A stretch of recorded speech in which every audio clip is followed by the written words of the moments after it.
Saudi আরবের সড়ক দুর্ঘটনায় কুমিল্লার 2 প্রবাসী বন্ধু নিহত হয়েছেন। গত শুক্রবার রাতে জেদ্দা রিয়াদ মহাসড়কের আফিফ এলাকায় এই দুর্ঘটনা ঘটে। নিহতরা হলেন নূর আলম ও ইউনুস মিয়া।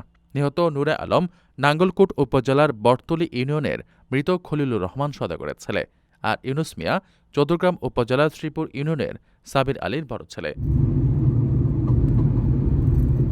গত শনিবার পরিবারের কাছে তাদের মৃত্যুর খবর আসে। জানা গেছে, নূর আলম ও ইউনুস মিয়া সৌদি আরবের রিয়াদে যৌথ ব্যবসা করতেন। গত শুক্রবার জেদ্দা থেকে দোকানের মালপত্র নিয়ে রিয়াদে ফেরার পথে তাদের গাড়ি নিয়ন্ত্রণ হারিয়ে দুর্ঘটনার শিকার হয়।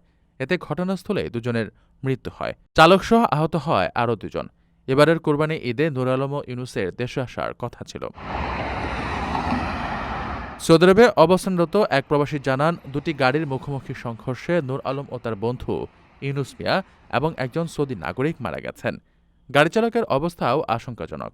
নিহত নূর আলমের স্ত্রী সুমি আক্তার বলেন, পরিবারের 6 জনের ভরণপোষণ চলত স্বামীর উপার্জনে। স্বামীকে হারিয়ে তারা এখন দিশেহারা। কিভাবে চলবে সংসার তাও ভাবতে পারছেন না। তিনি স্বামীর লাশ দেশে আনতে সরকারের সহযোগিতা চেয়েছেন।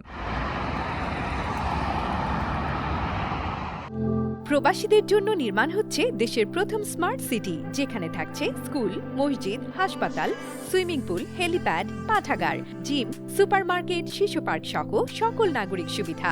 মাত্র 30 লাখ টাকা বিনিয়োগে মিলছে আকর্ষণীয় ফ্ল্যাট। প্লাটিনাম ইনভেস্টরদের জন্য ঢাকা বিমানবন্দরে ভিআইপি প্রোটোকল সুবিধা। বিস্তারিত জানতে যোগাযোগ করুন স্ক্রিনে দেয়া হোয়াটসঅ্যাপ অথবা ইমো নাম্বারে।